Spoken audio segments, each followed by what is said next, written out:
இந்த உடனே என்ன சமையல் செய்யலாம் அப்படின்னு யோசிக்கிறதே பெரிய வேலை. சரி, இது நம்ம ஏன் போட்டு மூளையை குழப்பணும் அப்படின்ட்டு அம்மா கிட்ட கேட்கலான்னு பார்த்தா அம்மாவை காணோம். எங்கன்னு பார்த்தா அவங்க வச்சுருந்தா தோட்டத்துக்கு போயிட்டாங்க. என்னம்மா பண்ணுறீங்கன்னு கேட்டால், இன்றைக்கி சமையலுக்கு தான் வெண்டைக்காய் வெட்டிக்கிட்டு இருக்கேன் அப்படின்னு சொன்னாங்க. சரி கொடுங்கம்மா, அப்போ என்ன குழம்புமா வைக்கணும் அப்படின்னு கேட்டேன். வெண்டைக்காய் போட்டு சாம்பார் வச்சிரு, சூப்பராக இருக்கும் அப்படின்னாங்க. சரி அப்போ நீங்களே கட் பண்ணி கொடுத்துருங்க அப்படின்னோடனே ஒரு செடியாக பார்த்து பார்த்து வெண்டைக்காவை பறிச்சுக்கிட்டு இருந்தாங்க. ஒரு 6 வெண்டைக்காய் கிட்ட வந்தது.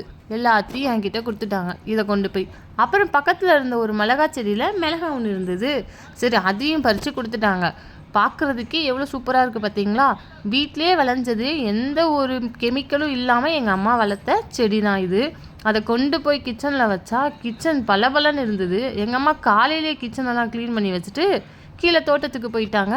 சரி நம்ம வேலையை ஆரம்பிப்போம். குழம்பு வைக்கிறதுக்கான எல்லா ப்ராசஸையும் ஸ்டார்ட் பண்ணிட்டேன். பாய்.